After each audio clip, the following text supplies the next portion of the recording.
What's up, everyone? Welcome back to episode 5 of the Keep It Down podcast. I'm your host, Garrett, along with my two co hosts, TC, say what's up, What is up, everybody? and Schmag, say what's good to the people. What's going on, everybody? How's it going? Welcome back.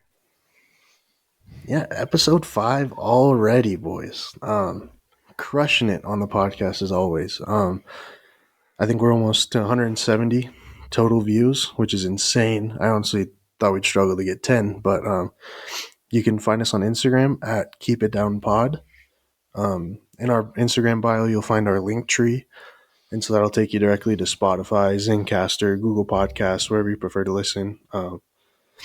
Yeah, you guys have been crushing it. We hope to keep it up. And this is the Keep It Down podcast, sponsored by Dubby, baby. Boys, it is officially cold outside. Yeah, man, the weather's turning. The leaves are starting to fall. No more AC. It's nice, man.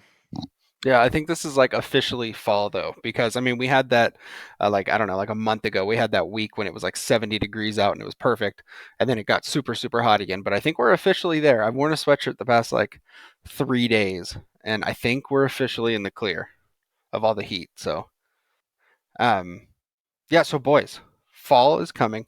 Football season is in full swing, and we're up to our first major holiday of this fall season, Halloween.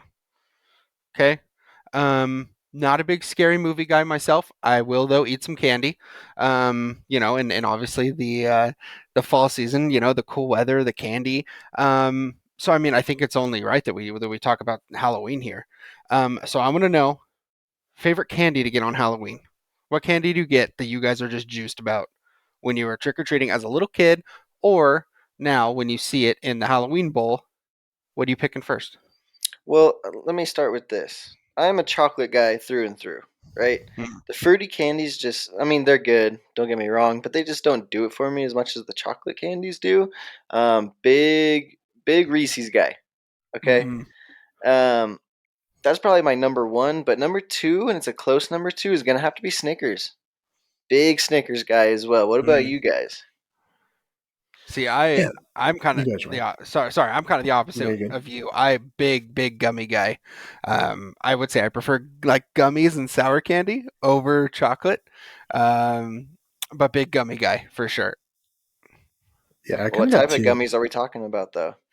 I mean, Sour Patch Kids, like the little square packs of Sour Patch Kids, those are Banger. always a win. I mean, even the packs of gummy bears also good. I do love Reese's though. I mean, no which way, shape about it. Reese's Pieces are perfect.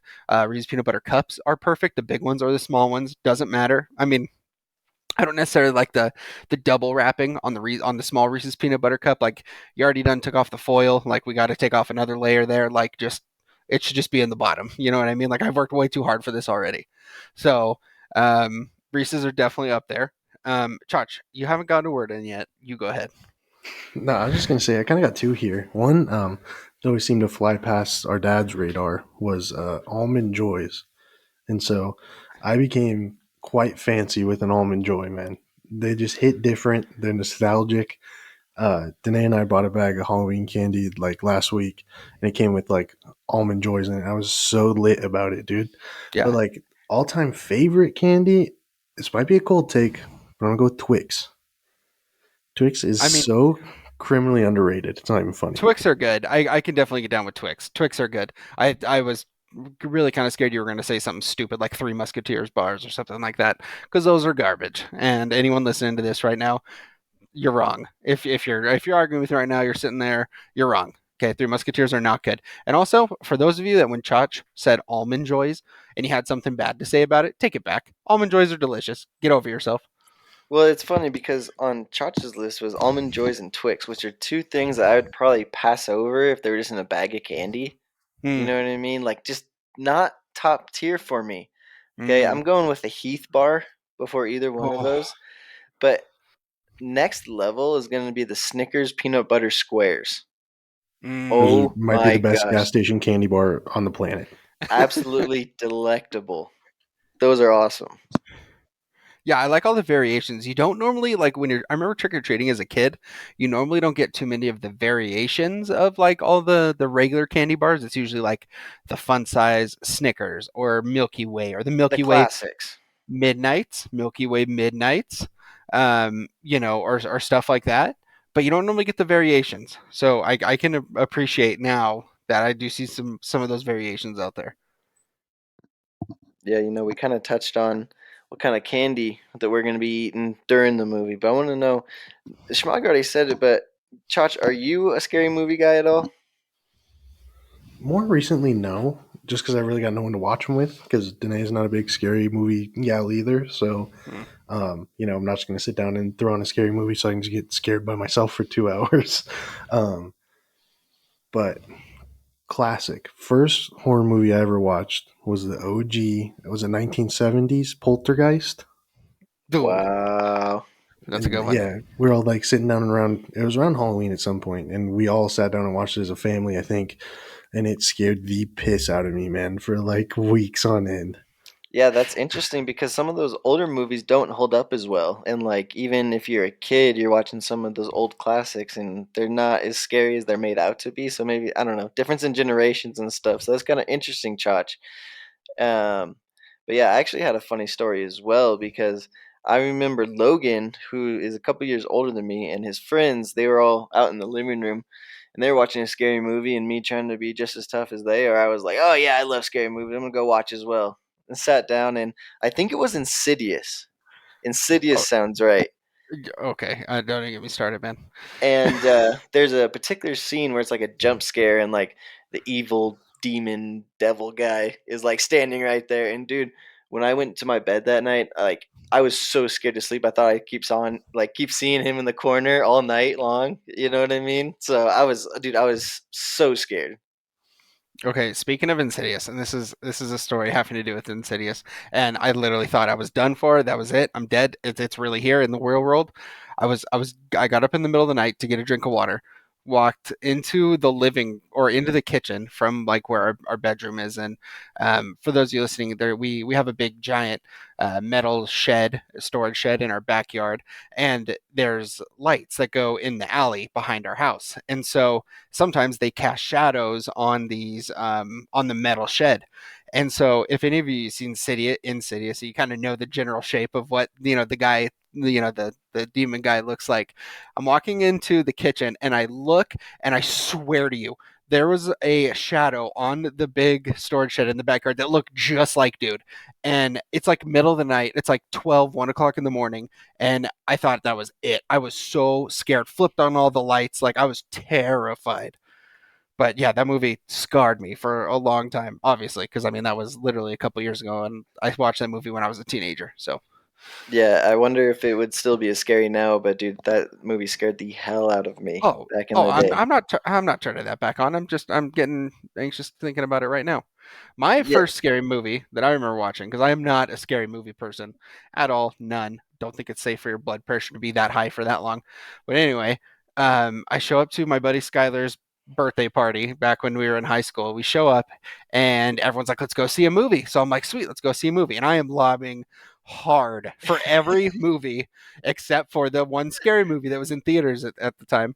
And everyone wanted to go see this movie, and I didn't want to, and I tried to get out of it, and I couldn't. Okay, I Am Legend was the first scary movie that I ever saw in theaters.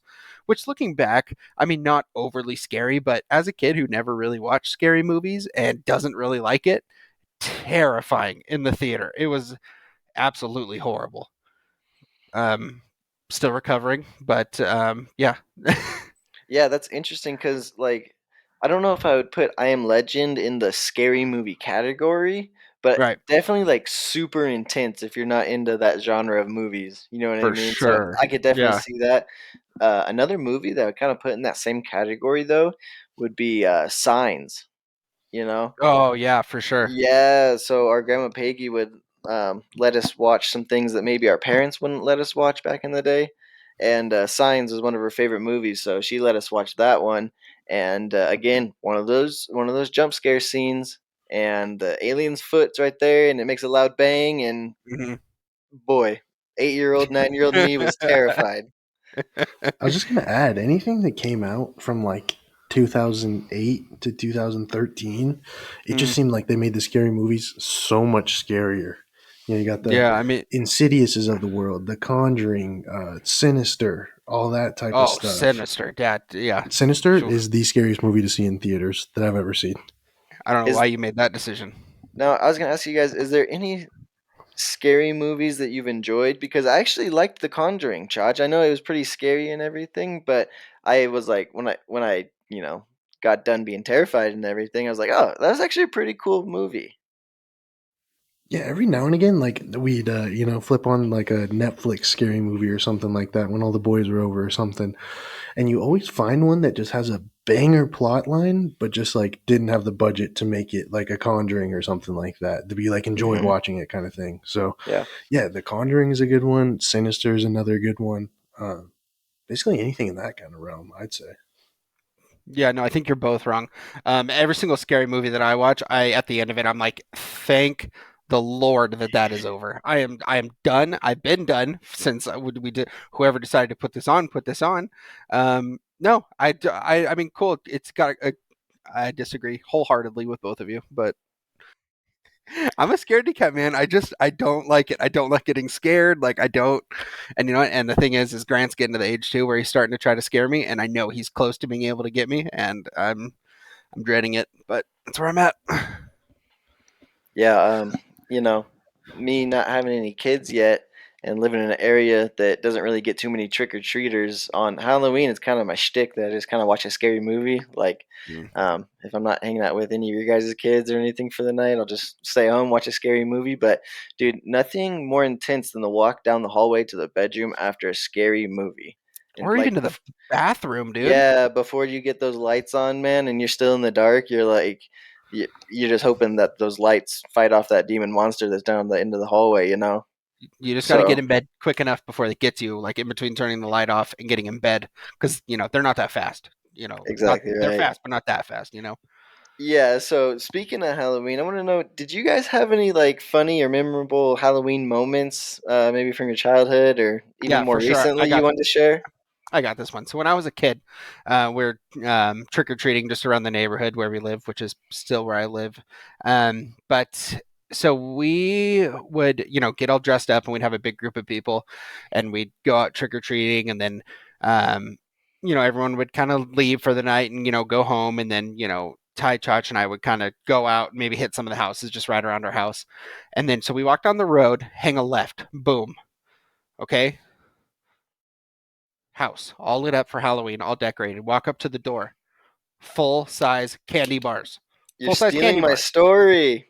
No, I'm already here. Full size candy bars. Okay. So the boys and I roll up to the door, grab our candy bars. We're like, guys, we're on to something here.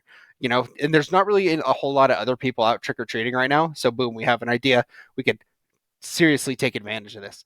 So we run back home, right? We run like a block back home and we had this big like bin of like recycled Halloween costumes. Like you had like a mask here, you had like a sword here, you had all this stuff.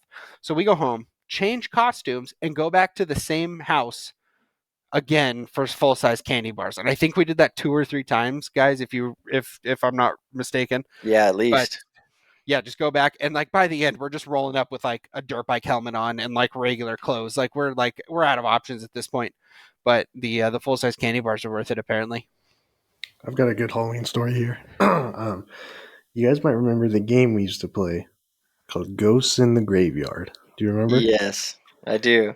Okay, so for all the Vaguely. listeners out there, here's the premise. So we had a kind of a hallway that teed off at the end, like up into a perfect T, and then went left to some bedrooms and then right to some bedrooms. And so basically, one person would count in the living room, and then he would be forced to walk through the door into the hallway with all the lights off. And so, and the point of the game, so there's like 15 kids back there trying to scare you, right? And so, if you got scared, you had to go and do it again.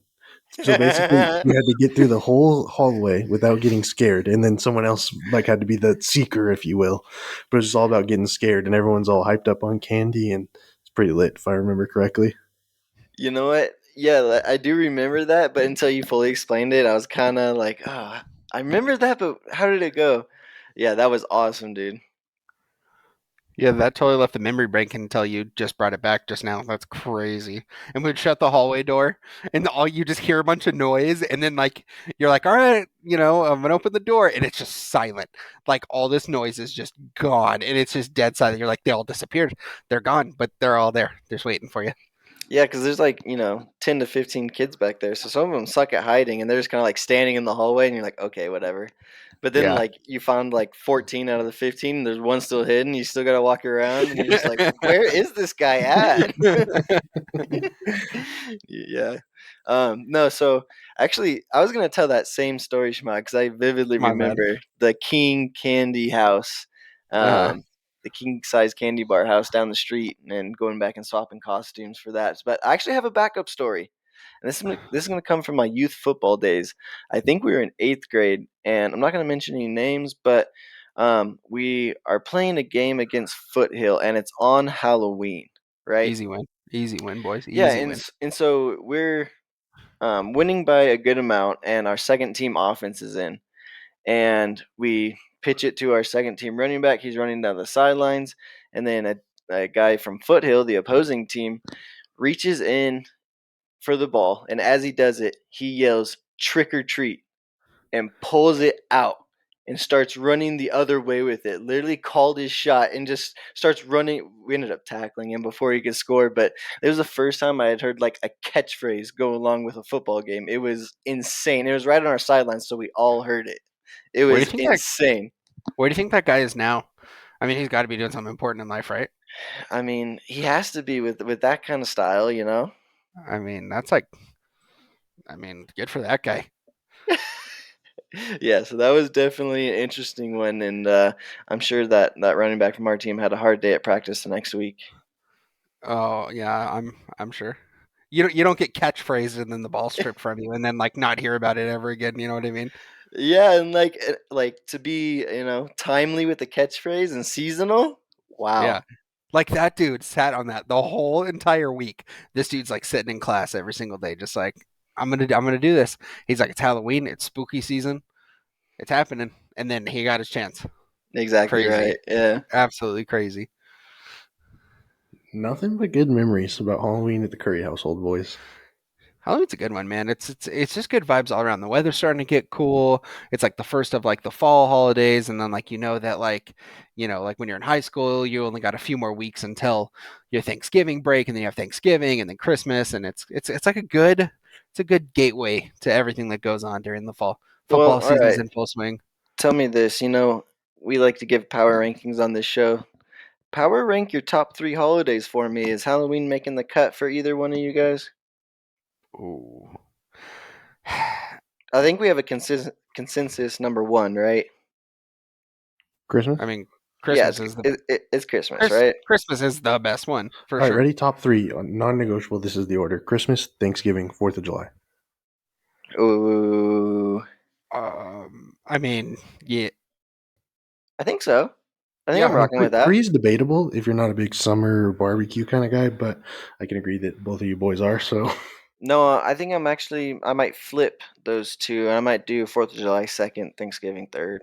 I Mm, do like Thanksgiving. Football's on the TV. Grandma's making delicious pie, the whole thing. But 4th of July it really does it for me. yeah, Fourth of July is a good one for sure.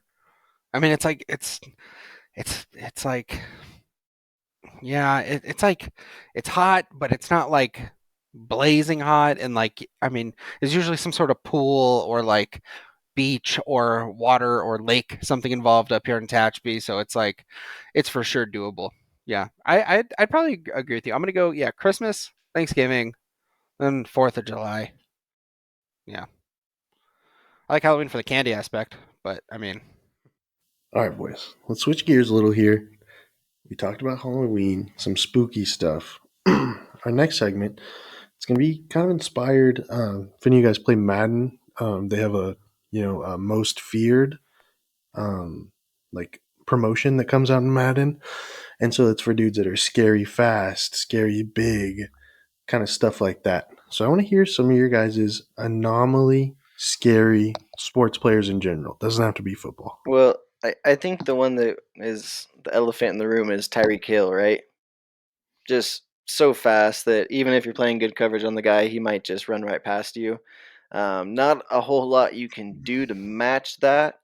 I'm also thinking Tom Brady, Aaron Rodgers for the IQ portion, because as a defender, you're looking at them and it's like almost like they know what you're doing before you do it. So that's got to be a little bit intimidating. Any that come to mind for you guys? Yeah, so I mean, I think someone who's got like a really like scary like sense of like strength. I mean, like I kind of go towards like running backs a little bit. So I mean, obviously Derrick Henry.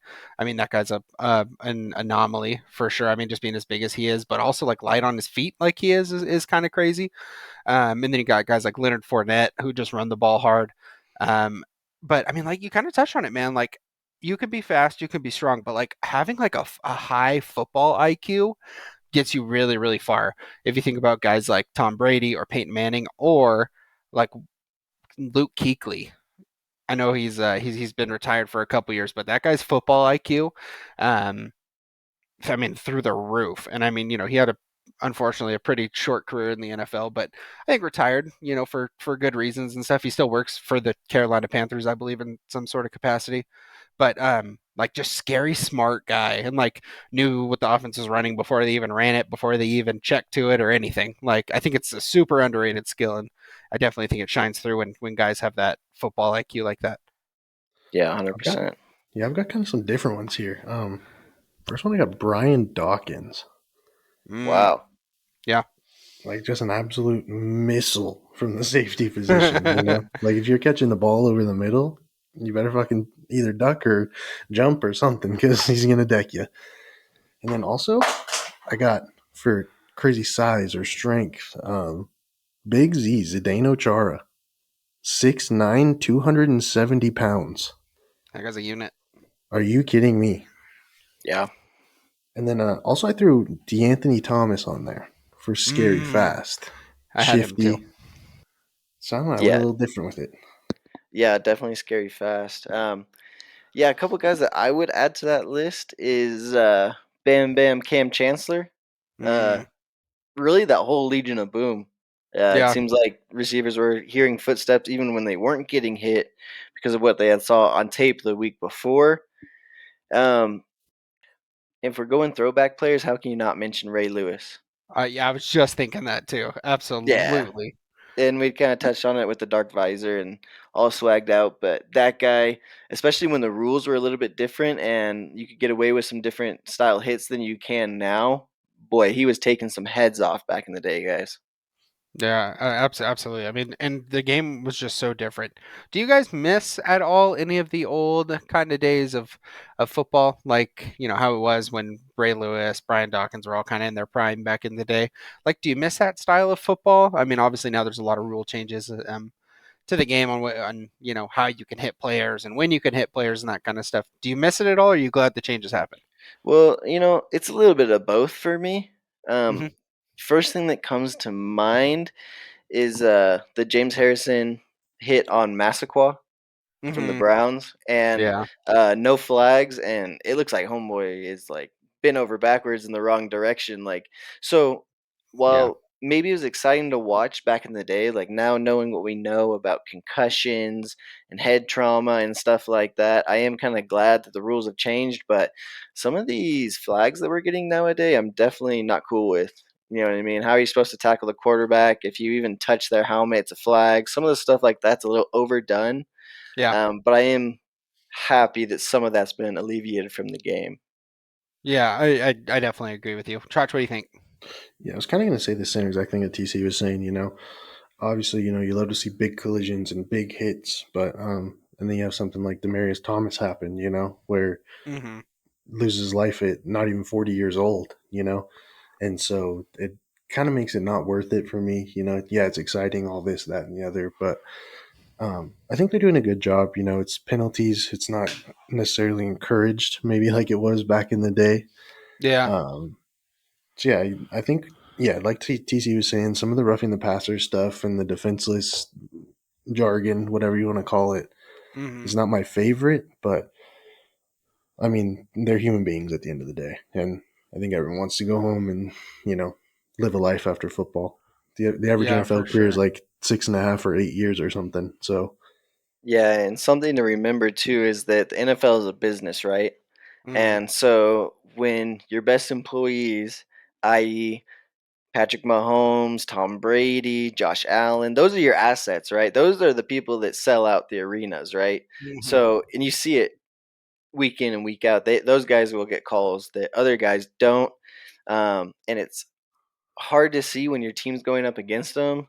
But at the end of the day, you can kind of understand it. Like they really have to protect those guys because those are the guys selling tickets. You know what I mean? So as much as it sucks, is like that Tom Brady. He got sacked, and then they called the roughing the passer. Even though Tom Brady was trying to kick guys, he got up. Like Hmm. that was crazy, but in a way, you almost understand what they're trying to do. Yeah. Yeah, absolutely. I mean, it's, they're, there's guys like that, and they're definitely trying to protect those players. And, I mean, many argue that football is better with Tom Brady's in the game and Aaron Rodgers and all those kind of guys. So I totally get it. It's just interesting because, I mean, a lot of those players, Brian Dawkins back in the day, Ray Lewis, it kind of makes you wonder, like, would they have been the player that they were in today's game? You know? Hmm. It was such a different game back then, and they were able to play, their style of football, even though, you know, it was rough and harsh. But yeah, yeah, I don't think they get to play the same style of football at all, man. Like no, picture this: you're a quarterback, right? And you see Ray Lewis unpressured coming up the middle, and you're trying to hit your check valve in your running back, right? And you're letting this ball go, and Ray Lewis is closing in on you. You think that's not going to have a impact on your mind if you know he's not going to get flagged for it? right, absolutely. 100%, man. Yeah, so kind of staying with the spooky topic here, guys. I want to talk about something else that's a little spooky, and that is homework. And I gave you guys some homework off of the last pod. Okay. Mm-hmm.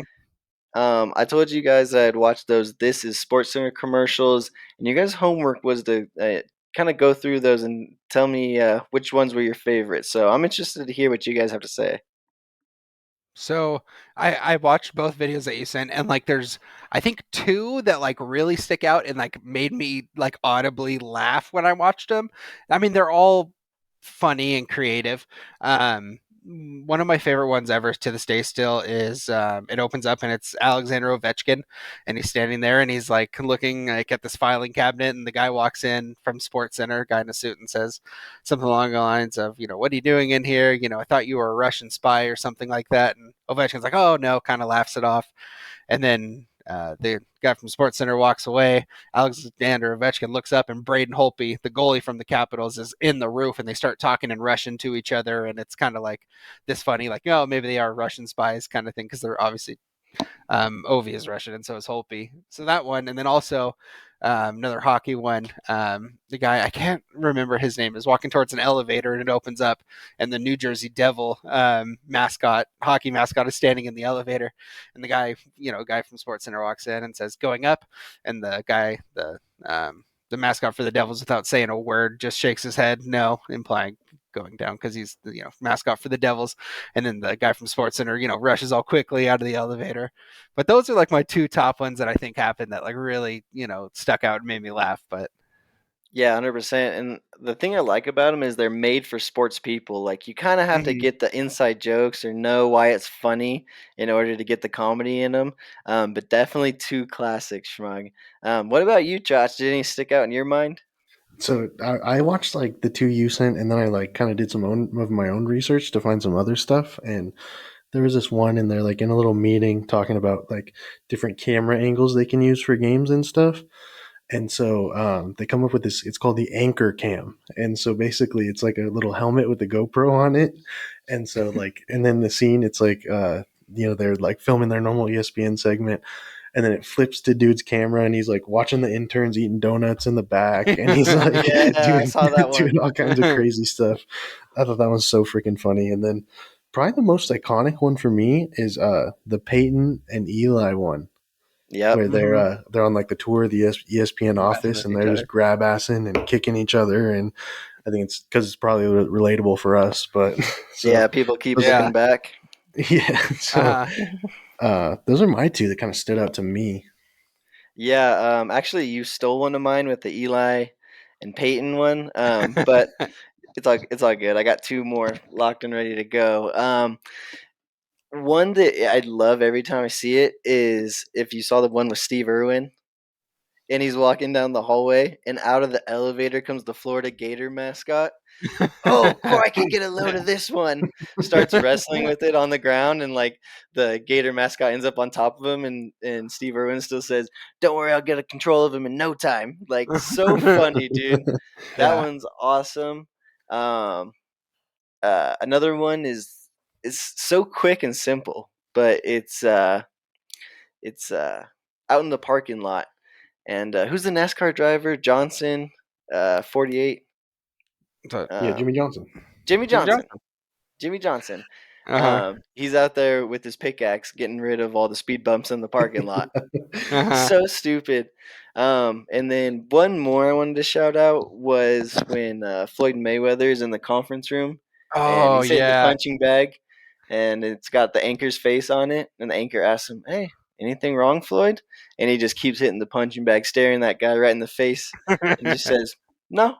And then the anchor just walks away. Like, so funny, dude. You know what I also love? It has to do with combat sports too. It's the anchor's walking down the hallway and he walks past Georges St. Pierre, and Georges St. Pierre is sitting like in a cubicle, but the cubicle is surrounded by like the UFC cage, and the guy asks him to borrow something, and Georges St. Pierre just like leaves it like on the table, like inside the little octagon, like on the desk, and he's like, "Go ahead, come in, grab it." Like wanting to fight the guy, and he's Yeah. like, "No, no, I'm good. I'm actually don't need it," or something like that. But that's a Yeah, great one there's too. so many that were just like so cringy, but for some reason I just actually laughed out loud at them. I was like, "This is the Oh dumbest." Like, I yeah, probably seem like an idiot to half the population. the Yeah. soccer like faking an injury one where dude like falls down in the hallway and Oh, they're oh God.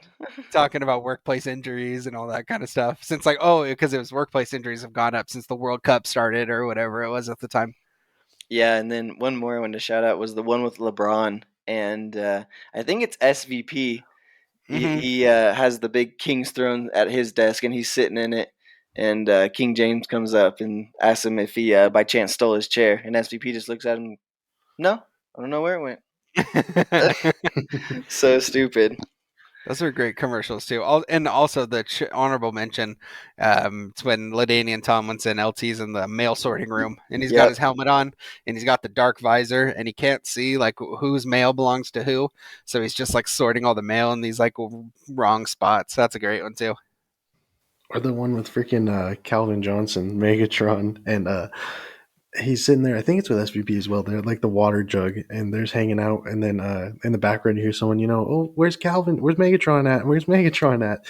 And then he Oh like yeah, makes yeah. a little Autobot noise, and he freaking turns into like a drink vending machine, and it's just like a picture of him on the side of it. Yeah, I mean some of the yeah. Shout out to ESPN and SportsCenter for coming out with all that stuff. Always good laughs there. Yeah, definitely super creative. I've always enjoyed those, so I thought it'd be a fun trip down memory lane to go back and visit some of those.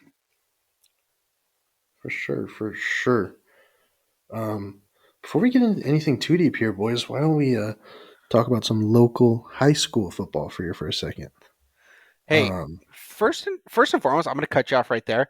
Shout out to the boys in green, black, and white. All right, dude, because it is not easy to win league, and it's not easy to go 9-1 and 4-0 in league to do that. So shout out to the THS Warriors, man. I mean, that is like, especially after the few seasons that that team's had, like, way to go! Like it's so awesome. It's so awesome. Yeah, I actually went to the game last week when we hosted West, and I was actually pretty impressed. Um, you know, we didn't just win the game, we really controlled it from start to finish. We controlled the pace of play, we really dictated things, which is really nice to see. The only thing I'm a little bit worried about heading into playoffs is we might be a little bit undersized. Hmm, West was much bigger than us. interesting. Luckily, we were still around. We were still able to push them around pretty good. But something to look at going forward. But again, awesome season so far. These guys have been playing really dominant football. I don't know what it's looking like for the rest of the bracket, but hopefully some home games in the playoff future here. Yes, I think we have the bye the first round, and then I'm not sure how it shakes out after that. Um, so yeah, so this is the week before Halloween. So it's like what, the 27th, 28th today or something. Yeah, So it'll be like November 3rd or fourth. 4th. Yeah, so Yeah. November 4th will be their first playoff game. Probably at home, I'm guessing, if they got a bye. Yeah, so I think what I was reading from the posts on Twitter and stuff, I think the actual bracket is supposed to come out by Saturday is when the committee is supposed to have all of that out. And also I was kind of looking and it looks a little funky just because I think they're having a hard time like filling teams in each division. Um I want to say we're playing in Division Two again, and I want to say like BHS has dropped down to Division Two, and I saw like a ton of teams that like pretty high caliber teams that dropped down. I could be wrong; that could have just been speculation from the article and stuff like that. But yeah, I mean, hopefully we get going 9-1. Hopefully we get a good seed and some home playoff games, so we can go check those out. Yeah, definitely. It'd be interesting to see those brackets come out, and we'll definitely study up on those when they do come out, see if we recognize anyone else in the bracket with us. But yeah, hopefully we get some home games in there. That'd be awesome to go to a home playoff game again. Especially up here in Tashby, being all cold and all that good stuff. So we talked about high school football there for a second, boys. Let's switch into some college football here. As you know, we have a weekly segment. It's a star system rating for Oregon's previous uniforms that they wore. How are we feeling about the black, the neon yellow, and the pink? Now, do we want to go? We want to go 5-star rating system, right? Out of 5 stars. Yes. Okay. Well, I'm going 5 stars. How could you not? Right now, they aren't they aren't the flashiest that we've ever worn, but the reason I'm going 5 stars is because they pulled it off. They Hmm. pulled off the breast cancer awareness pink, which is very, very hard to do. Hmm. A lot of teams have tried and many have failed, but they came out and they looked good. They did it, they pulled it off, as well as they still look like Oregon. You Hmm. know what I mean? A lot of other schools, when they come out with these crazy alternate uniforms, they don't even look like the same team. And when you turned your TV on Saturday, you knew that was Oregon right away. So they did a really good job in those two aspects. So I'm going 5 stars. Yeah, I'm going a solid 5 stars as well. Love the uniforms. Obviously, like you said, T, super hard thing to pull off, and the fact that Oregon just goes so crazy with it, and the helmets were just so clean, just the black helmets, and then it kind of fades into the pink wings on the side. Loved it, loved every second of it, and also what a game by the boys, man! What just an amazing game that was, and a huge win over a good UCLA team. So yeah, I mean, looking the part and playing the part, dude. Yeah, I'm gonna have to. Okay, so I gave it 4.5 stars. Don't hate me, but just because it wasn't the flashy, cleanest looking uniform there is, and since we're giving it a star rating, we got to keep that 5 star reserved for the absolute heavyweights of Oregon Mm, uniforms. And so I went with the 4.5, but also just want to give a shout out to Dan Lanning, man. Yeah. yeah. I Hmm. think if you put this same exact team with our last coaching staff and Cristobal and co, I think we're probably 4-3 at this point, if not worse. He, um, I've been watching a lot of his interviews and press releases he does throughout the week and stuff, and he just has such a good mindset and Hmm. outlook on football and football IQ, and he knows how to make the team a family. So I'm really liking what he's doing and what he's bringing to this team, man. Yeah, it's not easy. He's a new coach, and we had a new quarterback. And week one, we came out and we got smacked. You know what I Yeah. mean? So to have the guys rally behind you and bounce back in the way they have, they're playing some of the best ball in the country. I don't want to get into it too much because we still have our pick'em Hmm. section, and I want to really Yeah. dive deep in when Yeah. we go there. So, but yeah, shout out Dan Lanning for getting the boys ready for this Yeah. for the bounce back after the week one Things beatdown. things feel a little different up there in Eugene this year. I feel like than years past. I think things are feeling a little different. I think we got some good stuff cooking up there for sure.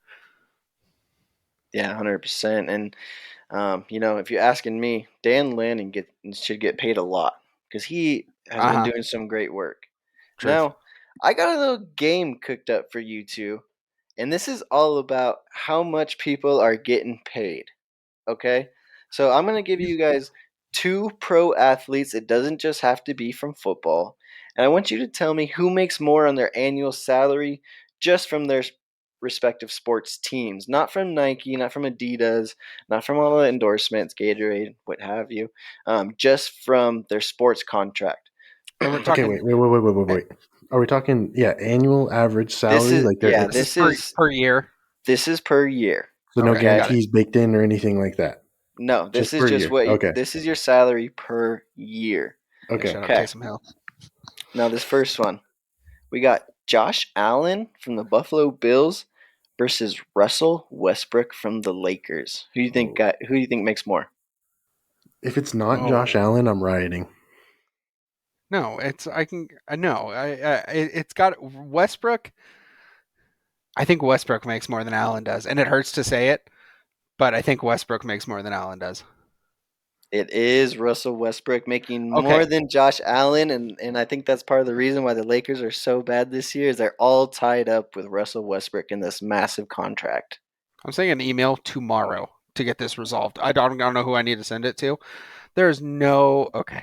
I just it's Now, ridiculous. Josh Allen 48. isn't getting disrespected. He's still pulling in 43 milli this year, but Russell Westbrook is pulling in a whopping 47 milli this year, guys. Yeah, I'm just saying Josh Allen's worth every penny of his, and Russell Westbrook is worth about a third of his. So I don't know what to say. Okay, now this next one's kind of an interesting matchup I got cooked up for you boys. We got Jose Altuve, Houston Astros, dipping into the baseball world, Huh. versus that guy Stephen Curry. Who do you think makes more?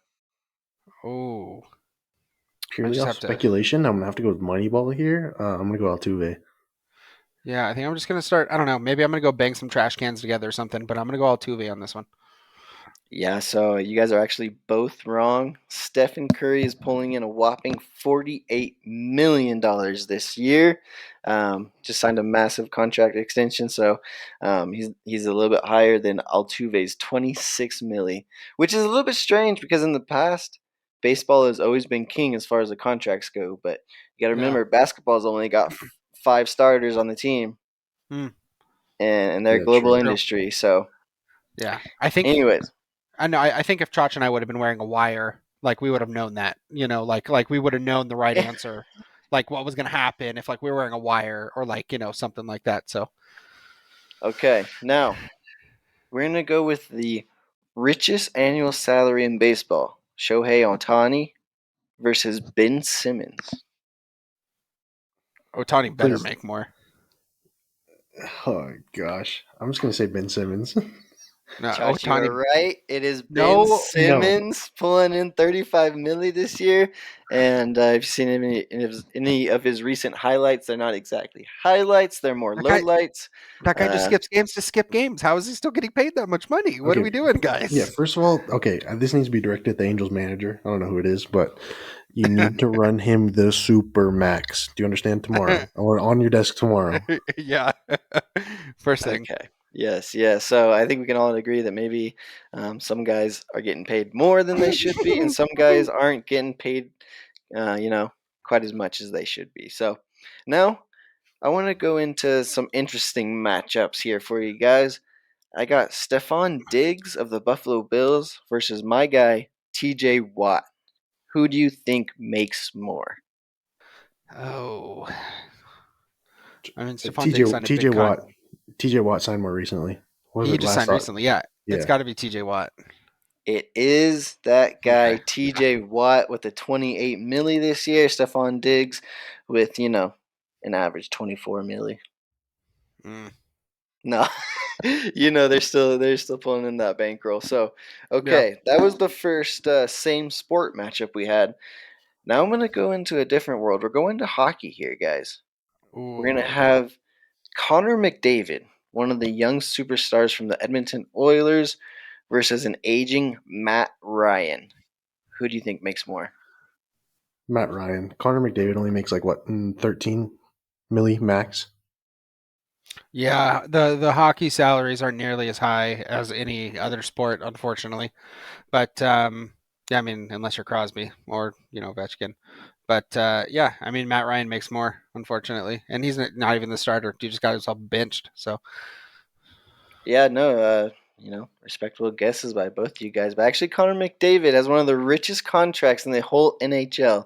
He's pulling in 12.5 milli, and the reason the Colts were able to get Matt Ryan is because he was heavily discounted, only 11 milli this year, guys. And we know just recently benched for Sam Ellinger.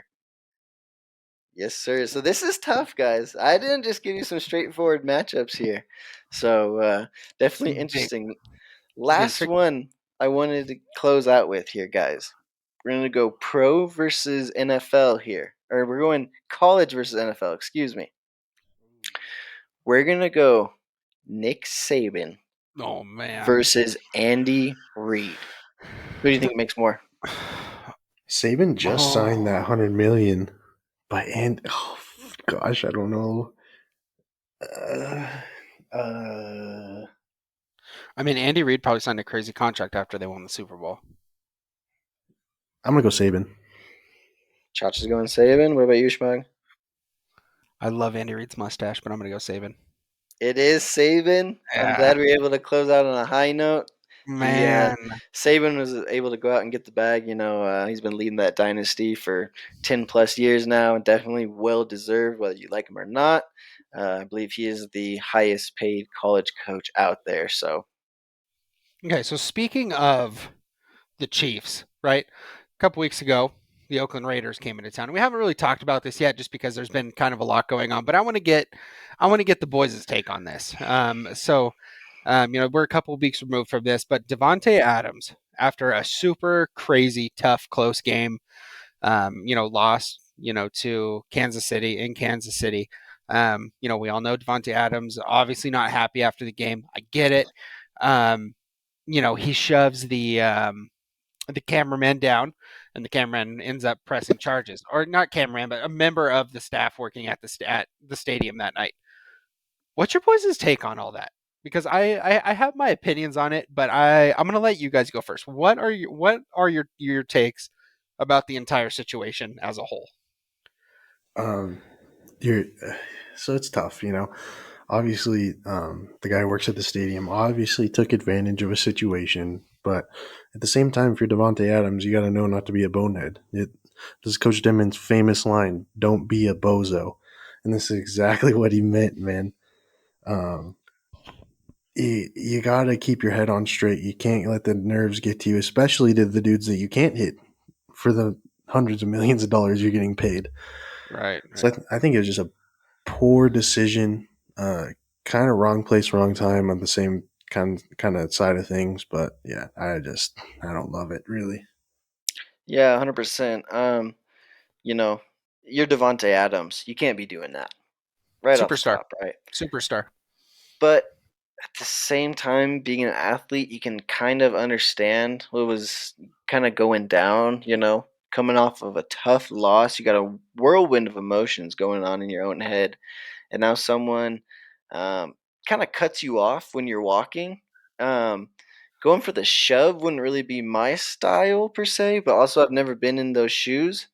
Right. So I think it was just a bad decision that was made in a split second. So it's not like I think Devonta Adams is such a bad guy now. How could he possibly do that? Especially with that cameraman probably getting a bag coming from the incident. Oh, Um, I'm sure there's a settlement coming his way for sure. yeah, but at the end of the day, man, you are Devonta Adams, a superstar NFL wide receiver. Not a good look. Yeah, I agree with you too. And I think what made kind of the whole thing like even worse than it was, like it was after a tough loss, the way that game ended, a close game. Hunter Renfro and Devonte Adams collide with each other, and the ball just sails past both of them into no man's land. He's obviously upset after that game, but like you're in Arrowhead, like you're in another team stadium, and like that happens. I get being frustrated, but I think you got to be more composed. Like you're a professional athlete, you are a superstar in the sport. They're all eyes are on you. Especially, I mean, Devontae Adams played a great game, and he had a couple crazy catches and touched on that game. Um, what kind of brought it back up to me is I don't know. I saw a clip the other day after the Raiders beat the Texans, right? And Davantae Adams is running. Obviously, the Raiders won that game. Davantae Adams is running towards the sideline, and he kind of stops and he kind of like makes light of what he got in trouble for, and he's like kind of like making sure no one's in the way, and then he runs into the tunnel. So I'm like, it kind of put a even worse taste in my mouth than it already was. Like it was already kind of a bad situation, and then like kind of making light of that bad situation, like of and like dude went to Twitter and apologized and like all that kind of stuff, and like yeah, I don't know, man. I don't think he's a bad guy. I like Davante Adams didn't lose a fan out of me, but I think we just got to be a little bit more smart with our decisions and realize that, cameras are kind of always on you. Um, no pun intended with pushing over the camera guy or whatever that was, but everyone's always kind of watching, and I hope it doesn't happen again for sure for both parties. The only thing I was going to add is that the one thing that just could have changed this whole thing is if the incident would have happened and he would have turned around and had just helped dude up. Yeah. I Yeah. guarantee you nothing would have came of this. The fact it was just the fact that he's kept prancing and like went back to the locker room. All you got to do is turn around, give dude a hand up, and then probably nothing comes of this. Yeah. Yeah, 100%. Definitely not a good look for Devontae. I wanted to get your guys' take on one of his division rivals in the Denver Broncos. Oh, man. I just saw a story the other day Are we talking that about the plane?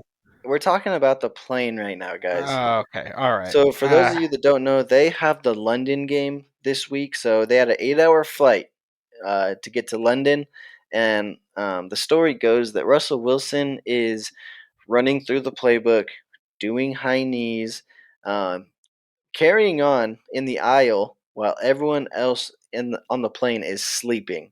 Um, I just wanted to get you guys' take on what the hell is going on with Russell. Okay. Go ahead, Schmack. Sorry, Chach, you go ahead. You go ahead. I'm gonna compose myself a little before I say As anything. this goes on, dude, the only way I can describe Russell Wilson is goofy, nerdy. Like Yeah. the whole Broncos country, let's ride. Like after you just got beat by 40, dude. Like who are you? Like That's right.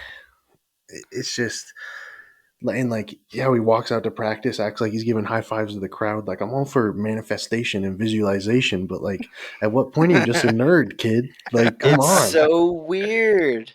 Yeah, it's super weird, man. I and did and like the whole airplane thing, it was right after the whole Wolverine blood thing that he put out there. Like this guy is just I don't understand it. And like what at what point do his teammates be like, dude, like we're not in a good spot right now. You gotta chill with all this stuff. Like and then after the press conference in London, he's talking about how he doesn't get jet lag. He just flew however far that was from Denver to London and he doesn't get jet lag. Like, man, Okay, but in that interview, he looked like shit. no, he didn't look good at all, man. He looked Because he's tired. doing Well, high I knees mean, instead of sleeping across homeboy's four been doing time high zones. knees on the Airbus for 4 hours, dog. Like he's gonna be tired. Yeah, 100%. And I think part of the reason it's so corny and cringy is because none of it seems authentic, right? No. It's like almost like he sees these guys like Tom Brady and Peyton Manning, and he wants to emulate them. So it's almost like he's like method acting what an NFL quarterback should do. Mm, And he's like yeah. stuck in this character of Russell Wilson, the starting NFL quarterback, and like can't just be himself. You know what I mean? And he's got It's to almost like, like yeah, go sorry to ahead. cut you off, TC, but like like in the Cheez It Bowl, for example, right? There'll be a picture that comes out and they're like, oh, this guy stood and watched the whole other team's ceremony of the trophy presentation. And so, like, oh, next year he's going to be out for blood. And then for every single bowl game after that, someone does the same exact thing. And just for the picture on SportsCenter or something like that, Hmm. or the clip or whatever it is. And I feel like that's what he's doing. He wants the attention. He wants to be the guy that's always locked in. He's always in game mode. He's in kill mode. All this stuff.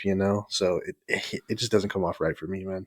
He was just never like this in Seattle, man. Like in Seattle, he was just like it seemed like he just had his head down and he was focused on winning. And now it's like he's gone to Denver and it's let's ride. And it's like the whole thing and it's not stopping. Every single week it's been something new and the Broncos are horrid this season. And I Yeah, I swear to you, won. if I have to watch them in a primetime game one more time this season, I'm done. Canceling all my free trials. I'm done. I'm not watching them anymore. Can Yeah, we I do a wanted to ask. petition? Go ahead, TC. Sorry, I cut you off No, I was last gonna time. You can say I go wanted now. to ask you guys.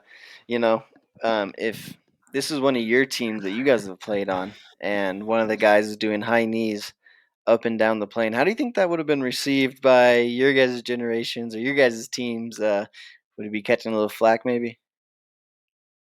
Oh yeah, yeah, yeah. I mean, that it's just like, man, I understand sitting there with a book light and reading through the playbook, or you're doing something productive in that sense. But dude, exercising on an airplane, like you're on an airplane. Like, what are you doing?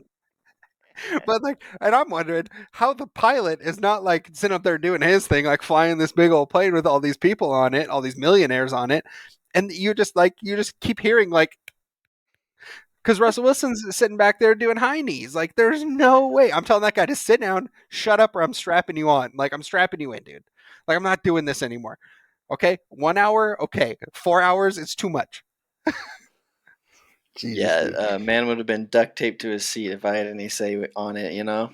Dude, Pete Carroll would have got up and slapped him so bad if Russ would have been doing that on the Seahawks, dude. That's a point I was going to add, dude. Do you think that he did this on the Seahawks, but Pete Carroll just said, "Hey, if you want to do it in your own time, if you want to do freaking high knees in your garage at 4 a.m., cool. But on the team bus or plane, that's not the place to do it." Do you think the Seahawks kind of hid this side of Russell Wilson, or do you think it's something Zero he's percent, dude. developed? This is Russell Wilson 2.0, baby. Actually, it's probably in his book. It's like 2.7 or something weird. Well, I But think I think we've always kind of known that Russell Wilson is a little bit different, right? He's not yeah, super well liked by any of his teammates, i.e., the Legion of Boom, Marshawn Lynch, that whole Seahawks team. But I think Pete Carroll maybe kept it under wraps a little bit. We've seen it mm, before. Look at the Pittsburgh Steelers with Antonio Brown. yeah, Kind of knew truth. that guy was a little different as well. Yeah, And he gets out of Pittsburgh, and all of a sudden, he is just next level different. mm, So I think sometimes coaches can kind of keep it under wraps, but I'm not sure on the particular Pete Carroll, Russell Wilson situation, but we have seen it before. I yeah, was going for to add, sure. I think the Seahawks were playing the Steelers on Monday Night Football when Russell had his finger thing last year, and he like went through an entire 2 minute drill on the field by himself with no football, like Yeah. visualize the whole thing. And so I don't know if he's always been a little kind of like that, Yeah, and it's just happening on the team airplane now or what. But yeah. Apparently had a meeting with John Elway, and Elway's just like, dude, you got to be as weird as possible. We got to get some fans in these seats. But don't get me wrong, man. The boys wish nothing but like wellness for Westbrook, Russell hey, Wilson. whoa, We wish all nothing but the best for our man and all that stuff, but he's got to chill. The dude's got to chill. Hey, I know it's tough starting NFL quarterback. It's not going well. Everyone's talking about you, but maybe we just stop the antics for a week and then let's just focus on football and get better. Also, those Subway ads that he's doing are terrible. I'm just gonna add one more thing. I'm sorry, but those Subway ads are so bad. Yeah, I think he's definitely going to take the crown for the most memed football player this year between That's the right. Broncos Country, this plane incident, the Subway ads, you name it, man. The memes are going crazy. also the fact that he's making $253 million. Dude, maybe he's just stoked. Maybe he's just stoked. He just signed, this giant contract, and he's like, "Time to fly, baby." All right, guys, we're kind of stuck on the pro game for a while. Let's go back to the college game. Let's do some pick'ems. What do you think? Yeah, Just Chach. what I was thinking. So this will Is be it announcement our time? Is this yeah announcement time? big announcement for the pod. So for everyone listening, we got a partner, presenting partner of the Keep It Down podcast. So from now on, you'll hear our pick'ems. They are the college AP top 25 pick'ems presented by Dubby Energy. Um, so today the boys are proud to present our partner Dubby. Dubby is everything you've ever wanted in an energy drink without all the negatives. Dubby has no calories, no sugar, no maltodextrin, no fillers or artificial colors. With a patented neurofactor formula, you can get all the energy with no jitters or crash. Use code KEEP IT DOWN for 10% off your purchase. Again, let's use code all caps, keep it down for 10% off your purchase at Dubby.gg. Yeah, no, we're super excited for our first partner in Dubby. All of us are, kind of into the energy drink, so I think it's a little fitting that we have an energy drink as our first sponsor here, guys. Yeah, absolutely. It's super, super exciting stuff. And, all of us, going to the gym, we're taking pre-workout, big coffee drinkers we are. And so we always need some sort of caffeine in our life. But most of those other forms of caffeine, boys, I mean, you take a scoop of some pre-workout before the gym, you're itching and you got the jitters. None of that with Dubby though. So, I mean, you can take it, before you're getting ready to record a podcast, before you're getting ready to sit down and get some dubs in Warzone with the boys, or it's 2 o'clock and you just need a little pick me up. Dubby's got you covered. Yeah, and I mean on their website they've got full tubs of Dubby. It's like 40 serving. It's like a pre-workout kind of can for like $40. You got a 10% off code, of course. They even have a little starter pack. It's just a shaker and two little individual like packets of Dubby. If you just want to try it, it's like $14 with 10% off code. It'll be like $9 total. So if you're looking for something to get someone for Christmas, so is into the gym, energy drinks, any of that stuff, check out Dubby. Boys, we go into the pick'ems. Okay, Big these week. last Big these week. past couple weekends, we've had monster weekends of college football, and it's just impossible to keep that up with over the entirety of our pick'em. So this week's not as important. Not to say it won't be as good though. First matchup: number 8 Oregon at Cal in Berkeley. Oregon's a 15.5 point favorite. Um, Coach Lanning says Cal is going to be one of the stingiest defenses we face all year. Big play potential is very down. Very well coached team. They are a very run heavy team, which will be kind of interesting to see how the boys stack up. What are we thinking? Oregon by a million. Easy. TC. Yeah, no, it's definitely Oregon by a million. But why are you thinking that, Schmag? I just like this is in years past, and I kind of touched on it before. Um, in years past, these kind of games against these unranked opponents that are struggling in the Pac-12 have been trap games, and we lose a lot of them at Oregon historically. And it's just, we have the team to beat them, we have the players to beat them, but for some reason, like these games are trap games. And I said it before, something just feels different in Oregon this season, and it really gives me glimpses of what the team used to be like, where we would go and play UCLA and beat them by 2 touchdowns, or we would go into Cal and beat them by 40 points or whatever it was. Um, it just feels different, and Bo Nix is still just trucking on, and he just looks completely unstoppable with all those receivers that they have out there. So Cal does have a good defense, and they don't give up the big play a lot, but I just think Oregon is way too much, and our run game right now is just otherworldly. Like it's Bodix is throwing the ball great, and every single running back we have is just being productive at the moment. So a lot of teams wouldn't probably want to be playing Oregon about this time of year. So Yeah, you touched on it a little bit. There definitely is a different feeling in Eugene right now. mm-hmm. We got smacked up the first week, man, and we had no idea what Oregon was going to be. We knew Yeah, that Georgia was a good football team, coming in with a new quarterback and a new coach. What was going to happen there, and we got pushed around in that game pretty good. Um, it's nice to see the bounce back, right? yeah, We bounced back. We're playing tough, and now it's almost like we've kicked it into another gear where we're like one of the hottest teams in the country right now, guys. yeah, Besides that, we're starting to put together a heck of a resume. Um, you know, Taking out number 12 BYU and now the number 9 ranked UCLA Bruins. Those are two nice notches to have on your belt, right? absolutely. Um, that being said, the road should get a little bit easier here, guys. We have Mm-hmm. Cal, Colorado, and Washington. None of those three are ranked right now, but Schmaga touched on it. We have had some slip ups in the past, so I think if we can get past this Cal team, we'll kind of be in the clear as far as a letdown goes. We had this massive high with rolling over UCLA. Hopefully, we don't play down to our opponent this week. Um, really our next big test is going to be November 19th versus Utah. Luckily, Hmm. that game is in Eugene, so you know, I don't think Cal's going to be enough this week, but I'm going with Oregon. I'm gonna take Oregon as well. Obviously, I think it'll get ugly. Hopefully, I think this is just another one of those games where it's just Oregon playing Oregon. If we don't let Cal be in it, they're not going to be in it. So as long as we do what we want to do. Speaking of doing what we want to do, okay, just want to give another shout out to Dan Lanning.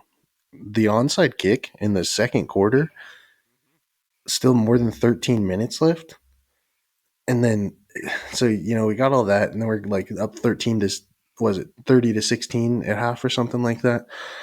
And in the third quarter, we get the ball, and Dan Lanning just decides he's going to go in I formation and run 18 plays and just eat 8 minutes of clock and then get in the end zone.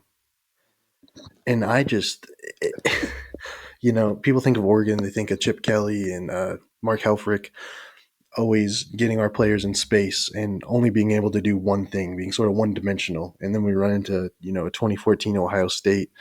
They stopped that one thing, and then we're kind of lost after that. But this team seems multi-dimensional. It's all about a hat on a hat, getting an advantage at our point of attack kind of stuff.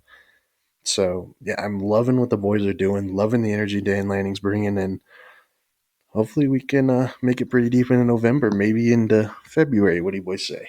Yeah, I Oh wanted yeah. to add to that. Bo Nix is playing out of his mind right now. Hmm. Not only with distributing the football, but running in key situations. We obviously saw the 80-yard touchdown he had a couple weeks ago, but also just scampering for a first down, keeping the drive alive. Yeah. He is playing insane right now. The running backs are pounding away, setting the tone for the whole game. And the defense is kind of starting to come along, man. We got the two superstars at linebacker, and it's, you know, I don't think they've played all the way up to their full potential yet. It was almost bodes well for us, right? Because if they Yeah. start playing at that high level, we can really do some damage, not only in the Pac-12, but hopefully maybe to get a crack at that college football playoff.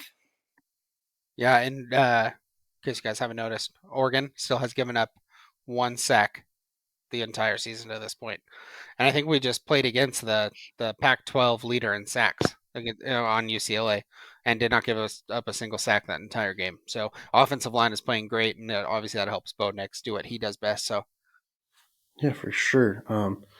Oregon's rolling. Hope to see you continue here, boys. All right. Making their first appearance on the Pick'ems list, we got number 2 Ohio State at number 13 Penn State. What do we think about the Buckeyes going into Beaver Stadium? Yeah, the reason why Ohio State hasn't been on the pick'ems yet is because they haven't had a close game yet. Okay, right. um, closest game they've had so far was versus Notre Dame. That was week 1, and it was still a double-digit win for the Buckeyes. Um, they look pretty loaded this year, guys. I watched a little bit of that Notre Dame game, but other than that, I haven't seen a whole lot of them. But they are looking like the real deal from what I have seen. I think Ohio State is even better than Michigan this year. Michigan pushed around Penn State pretty good. It's always scary to go to Penn State to play a football game. That crowd's going to be rocking. That being said, I think Ohio State is up to the task. They're just too good this year, guys. I'm going Ohio State. So here, and this is the crazy thing, and people listening to this might think I'm absolutely nuts for my assessment on who's going to win this game and why they're going to win this game. I'm taking Ohio State. Okay. Kickoff time is 9 a.m. Okay. They're playing in Penn State. If that's a night game, if that's the whiteout game, Penn State wins this game. It's not, though. So unfortunately, Ohio State by at least 2 touchdowns. Yeah, I'm going to have to agree with the Ohio State pick. Penn State allowed almost 500 yards of rushing against Michigan, which is a Yeah. scary sight because I would tend to argue that Ohio State might have a tad more explosive offense than Michigan does. Yeah. But that being said, Penn State's no slouch. Yeah. James Franklin's a hell of a coach. Also, will we see Penn State go into wounded animal mode after what happened to Michigan, you know? So we could see that. I want to kind of spin this a little bit. So we're all taking Ohio State.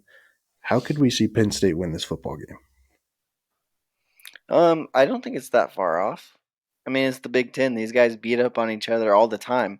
Um, you know, when it comes down to Michigan, Penn State, Ohio State, I might even throw a Michigan State in there.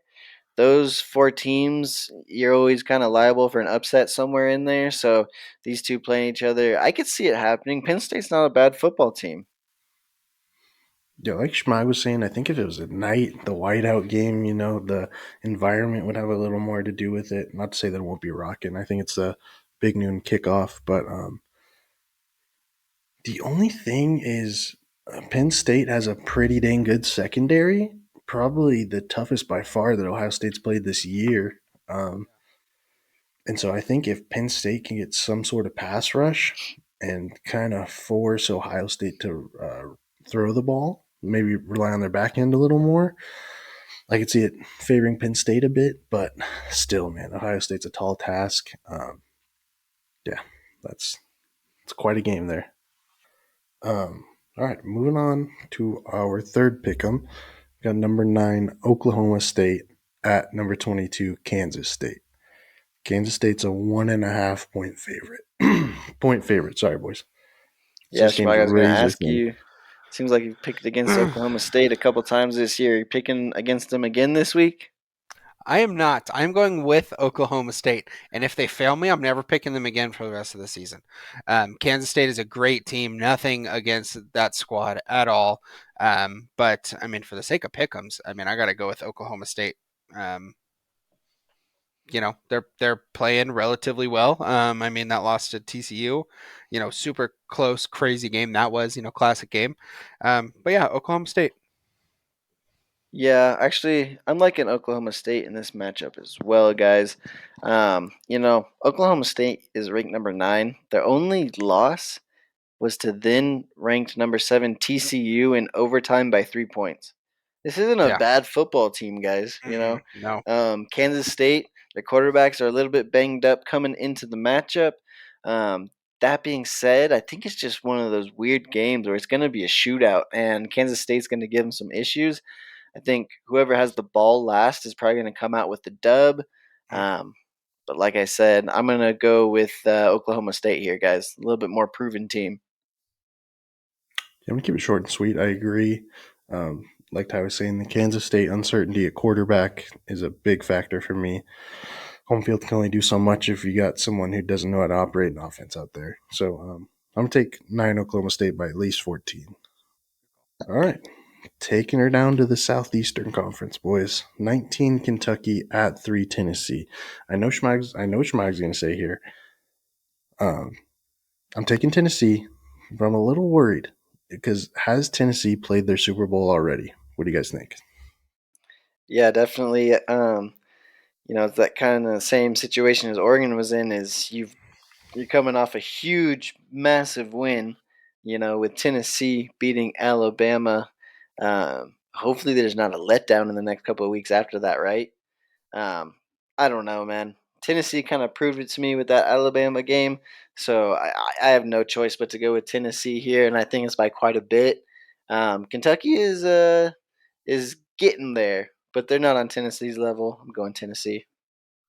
Uh, yeah, I'm definitely going Tennessee on this one, 1,000%. I don't know if you guys see those uniforms that they're wearing on Saturday, but clean looking Halloween uniforms are going to be wearing. So keep an eye on that one. A fun stat for you, and I don't know if this is correct, but the results I'm seeing online has Tennessee at 50.50.1 points per game.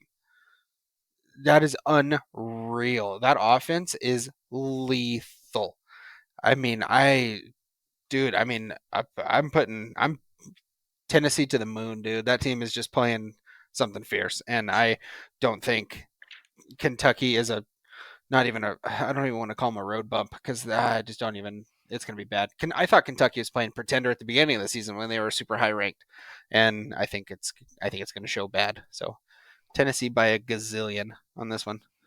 Yeah, and it's at Tennessee as well. So we saw what they did to the Alabama players. That stadium is something to be reckoned with, as long as well as the team is. Yeah, for sure. All right, so moving into our last pick 'em here, we got kind of some murky water here, boys. So I Mm-hmm. picked threw this game on here, but it is currently being aired on Thursday, October 27th, which is while we're recording this podcast. So, have you guys looked at scores or anything? No, man, we're not peaking. Uh, Schmag, you I'm peeking? I'm trying to peek right now. I can't. Should All I right, mean should I peek? just give you No. no. Okay, I stopped peeking. I stopped. I stopped. Yeah, it's our. Oh I gosh. It's didn't look. already I didn't look. done. I All didn't see. right. I no. I swear. I Schmag swear. doesn't get to pick. He's out. Yeah, He takes the Schmag, L give for your this round. thoughts. Give your thoughts. You Okay, don't I get a didn't pick. look, but now I'm going to. If you guys are calling me out, I'm gonna look it up right now. All right, he takes an L for this round. Okay, fine. I'm not. I don't want to. I didn't look it up. All right, good. Right, as I can see the light on your face. I was trying to exit out of it, but I want to exit out of the podcast. Okay, everyone needs to calm down. I didn't see the score. Okay, I want to pick, but I want to go first, so you guys can go. Okay, yeah, so we're blind picking on this one. The game is going on right now as we speak. Um, you know, Utah has had an up and down season so far, Hmm. right? Come up short against Florida, and then the massive upset of USC. So it's been really hot and cold for them. Kind of the same story with Wazoo, though. You Hmm. know, up and down the whole year. This is just a strange matchup to try to predict. Um, I'm kind of 50-50 on this one. So in that case, I got to roll with Utah because we need that November 19th matchup in Autzen against Oregon to mean something for the Ducks, right? If we want to have any chance of making the college football playoff, we got to keep rattling off these big wins. So, as much as I hate to say it, I'm rolling with the Utes on this one, guys. Yeah, I think the Utes are just far more well coached. You know, especially going into Pullman on a Thursday night rather than a Saturday night. So it might be a little different. Might not have as many students and stuff of that nature. So yeah, I'm gonna have to go Utah. It might be a little closer than people would think if it was in Utah or neutral site or anything like that. I think Utah's a better team by far. Um, Yeah, Wazoo though. I mean, just scary things happen in that stadium also. So definitely It's a not to be trap. reckoned with. Or I don't know if their quarterback is just Michael Vick against Oregon and then just average against everyone else. I don't know. Yeah, quick side note on that. Does anyone know where the Wazoo quarterback transferred from? Isn't it like Shmaga. incarnate word or something like that? Incarnate word. Shmaga's trying to set you back off of those Pac-12 announcers. No comment? Nope. I'm not even getting started. They're horrible. We need guys. We need to be done. And okay, the game against UCLA better, not great, good, not great. Okay, we still got to get that all figured out. Um, no, I don't know where he transferred from. That's my weekly trashing on the Pac-12 commentators. TC, back to you. No, that's all I hit. We should go back and maybe watch that game feed live, and we'll set it over under of maybe like 30 for how many times they mentioned an incarnate word for that game, because boy, it was every 4 or 5 seconds, I swear. For sure. Man, I just it's So did you peek, my blood Schmag? How's the my game blood looking? pressure. I didn't peak. I swear to you, I didn't peak. Utah is a team for me that I can't get a grasp on here. They have that super close game against Florida, obviously SEC Florida team, great team, all things considered. And then, but like, they lose, a super close game to USC. I think USC is playing pretender this season, though. Lose a super close game to USC, and then like get whooped by UCLA. You know what I mean? So Utah's just a team that I'm having a really hard time like getting a grasp on. Like you said though, weird things happen in Pullman, dude. It's just something weird about that stadium. But I think Utah is better coached, and I'm gonna go Utah by at least 2 touchdowns. I'm pretty sure we all had the same picks. We had Oregon, Ohio State, Oklahoma State, Tennessee, and Utah, right? Oh Yep. my gosh. So That'll be easy to decipher who's winning pick'ems. In case you're wondering, it's Schmag by a lot. Yeah, I don't understand how I'm winning this. I mean, not the most statistically based guy. I mean, I literally said Penn State would win that game if it was a night game. Like I literally, those words came out of my mouth this podcast. You know what I mean? I mean, it's true Well, though. But I think it's still early in the season, and we might still have some pretenders in the mix, and I think those guys are going to get tracked down before the end of the season. I can almost guarantee it. I Speaking mean, of pretenders getting tracked down. All right. So I've got the AP top 25 pulled up in front of me. I want you to give me Oregon's path to the college football playoff.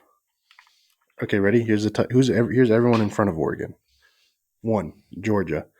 2, Ohio State. 3, Tennessee. 4, Michigan. 5, Clemson. 6, Alabama. 7, TCU. So I'll go first. Give you guys a minute to gather your thoughts here. I know I just sprung this upon you. I think our two biggest threats are TCU and Clemson. Um, the one loss Alabama is a little scary too, but as long as Georgia runs the table in the SEC, so that includes beating Tennessee and Alabama and whoever they play in the conference championship, Ohio State and Michigan will sort itself out. If Michigan could have a loss coming into that game and then Ohio State run the table, that would make it a little easier as well. But Clemson, man, I feel like they already kind of got through the meat and potatoes of their schedule outside of the ACC championship game, as well as TCU. TCU kind of already survived their scaries weeks, where things started going bad and they had big leads or big deficits at halftime. So I'm kind of seeing things need to get crazy in the Big 12. Clemson needs to take a loss or two, and then Georgia just needs to run the table on the SEC. Yeah, right off top, I'm not really super worried about TCU beating us out in the end. They play in that Big 12. They'll get into a shootout and lose at some point. As for the other teams, they play in tough conferences, man. You talked about the SEC, you talked about the Big 10. All these guys are going to have to play each other, right? So the Ohio State Michigans, the Georgia Tennessees, the Georgia Bama potentially in the conference championship game. So that could kind of sort itself out. I think really if Oregon can get a win over Utah, and Utah's a high ranked team at the time, and then have a highlight matchup with USC in the Pac 12 championship, that's going to go a pretty long way. People are starting to look at Oregon a little differently than they were 2 weeks ago. We're really hot right now. All those other teams in the Big Ten and SEC got to play each other. Hopefully, they beat up on each other. What you really need is like an undefeated Georgia to be number one, and Tennessee and Bama maybe have 2 losses apiece. What you don't want is the discussion of a one-loss Oregon versus a one-loss Tennessee or a one-loss Ohio State. So you need those two guys to maybe get 2 L's. yeah, and TCU touched on it, dude. Like if you have like three one-loss SEC teams like in the like at the top of the rankings, like those teams are going to get picked. I think TCU drops a game. I think they drop a game to Texas. Personally, I mean they're playing at Texas, so I think TCU drops that game. That takes TCU out. Ohio State and Michigan are going to play. Obviously, whatever team loses that game, I think is going to be out. I mean, especially if Ohio State loses that game, like they're done. They haven't really played anybody up to this point, and especially if they lose that game, they're out. But I mean, same thing with Michigan. Yeah, I mean, I don't think Clemson loses again. I think Tennessee is going to be the team out of the SEC, though. I mean, they beat Bama, and I mean, um, I think they beat Georgia, and I think Georgia beats Bama. So that kind of takes care of Bama out of that whole thing. And so you might have a couple, a one undefeated SEC team and a one loss. So, um, I mean, it's kind of just the classic Big Ten's going to beat up on each other, and the SEC is going to beat up on each other. I mean, Oregon, the best thing they can do is just beat every team by 50, and just keep rolling and just make themselves available, kind of thing. Keep playing well. Bo Nix just keep doing his thing, and Dan Lanning needs to continue to play checkers, not chess. No, I got that backwards, didn't I? He needs to play. He needs to play chess, not checkers. Yeah, that's what he's doing. Hey, See. whatever gets the job done. Yeah, absolutely. If it's checkers, play checkers, dude. You know what I mean? Yeah, See, 100%. do you boys think a one-loss Pac-12 championship Oregon beats out a one-loss Georgia team to get in the playoff? Or you think Georgia No. needs 2 losses? No, Georgia Um, has to have 2 losses. yeah, they have to have 2 losses. Same with Tennessee, same with Clemson, Ohio State, probably in that same realm, Michigan. So, like I said, you need an undefeated SEC winner, and you need an undefeated Big Ten winner, and then hope that pretty much everyone else has 2 losses. Yeah, because I was going to say if they flip-flop, like if so, Alabama and Tennessee are in the same side of the SEC. It's the West. I don't know, West or East. I don't know, one of the two. Anyways, so what we can't have happen is like for Ohio State to beat Michigan in the regular season, and then Michigan beat Ohio State in the Big Ten championship, and same with Exactly. the SEC. So Right. we can't have Georgia beat Tennessee and then lose to Alabama, and then Tennessee wins the SEC championship, end up with two SEC teams, Clemson and Ohio State kind of thing. So Yeah. Yeah. yeah, I mean, obviously we're only a little, what is it, week 8 unofficially, something like that. So still got three, Hmm. 4, 5 more weeks, something like that. So Yeah. only time I will was gonna tell. no, I was gonna say the issue is that week 1 game against Georgia was a primetime game. We were excited to watch it. The whole country was excited for football to be back, and everyone tuned in and watched that. What was it, 49-3 Yeah. that Georgia put up on us? So it was a really ugly loss. So that's why I'm saying that you probably need the non-championship winners to have 2 losses each in the SEC and Big Ten because that was an ugly loss that's going to be held against us. Yeah, for sure. But it is Georgia, though. Luckily, it is Georgia, who is, I mean, the number one team. So luckily, it was Georgia, not any other team in the SEC. I mean, if we go in there and we lose to Auburn like that, that's way worse than losing to Georgia like that. You know what I mean? Yeah, I mean, if we lose to Georgia on September, what was it, second, third, something like that, and then Georgia's 12-0 and beat everyone in their path, including Alabama and Tennessee, I think that definitely makes the loss look a little better.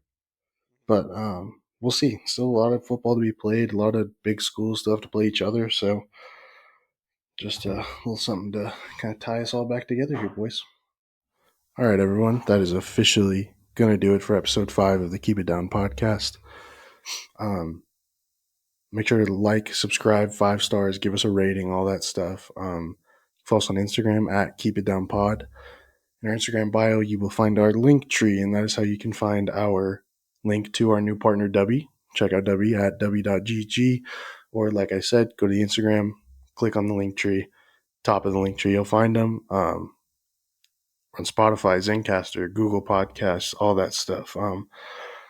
Sure to give us some feedback of how we're doing, what you want to see more of, what you don't like, what you do like, all that good stuff. Boys, what are we thinking?